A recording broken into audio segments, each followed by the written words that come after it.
Hello everyone, I'm Brazen Eagle and thank you for joining me here. So today from Breitbart, NBA writer cheers mob for burning affordable housing development and then calls them animals when they come to his own neighborhood. So, on Thursday, the former ESPN basketball reporter Chris Palmer was seen gleefully posting about the confrontations occurring in Minneapolis by rioters claiming to be infuriated by the police-involved death of George Floyd. At one point, Palmer posted a tweet featuring a burning building that he captioned, "Burn that stuff down, burn it all down." But just over 2 days later, early on Sunday morning, Palmer posted a tweet excoriating the rioters for attacking a gated community near where he lived. "They just attacked our sister community down the street," Palmer wrote, just after midnight on Sunday. "It's a gated community, and they tried to climb the gates. They had to beat them back.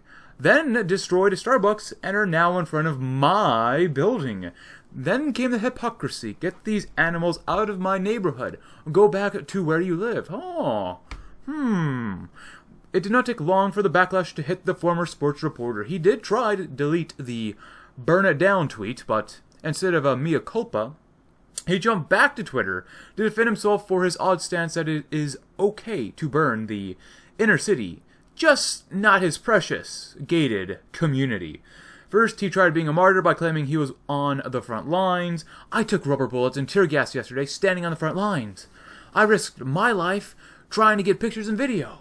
Don't talk to me about what you don't know about little girl," he icily told one Twitter user. And in another tweet, he stubbornly insisted that it was perfectly fine to want other people's neighborhoods burned down while, of course, his is protected. The building was an affordable housing development, according to the Star Tribune. He also went on to slam the rioters, saying, "Tear up your own stuff. Don't come to where we live at and tear our neighborhood up. We care about our community. If you don't care about yours, I don't care." This is just... It's just funny. It's perfect. It's funny. It's...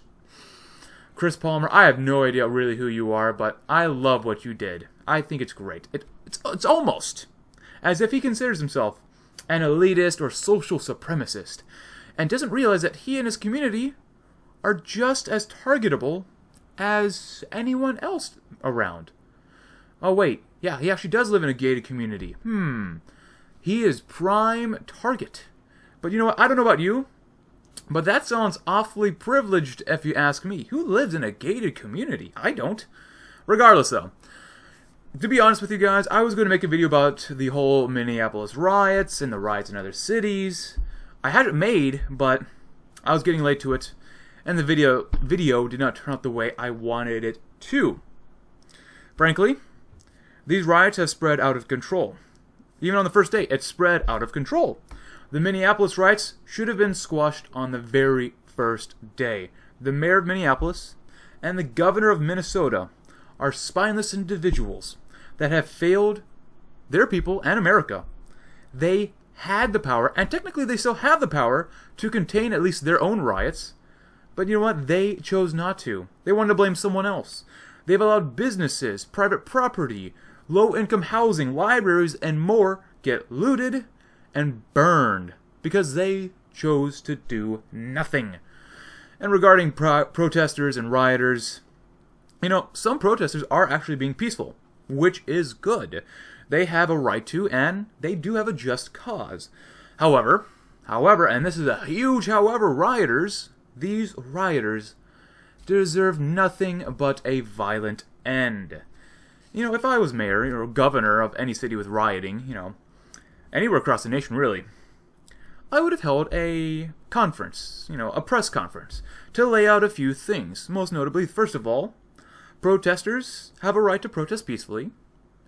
And secondly, violence and or rioting, if it occurs, would be swiftly crushed. No exceptions. If you're rioting, you're going to get crushed. It doesn't matter. If we have to terminate with extreme prejudice, so be it. If people want to behave like wild animals, then sure, okay. Then we will treat them like wild animals. We will put them down if they cannot be calmed. There can be no peace for violent anarchists. If my actions would escalate tension, then you know what? I don't care. So be it. Raise the tensions until the enemy really reveals itself and then exhaust the enemy.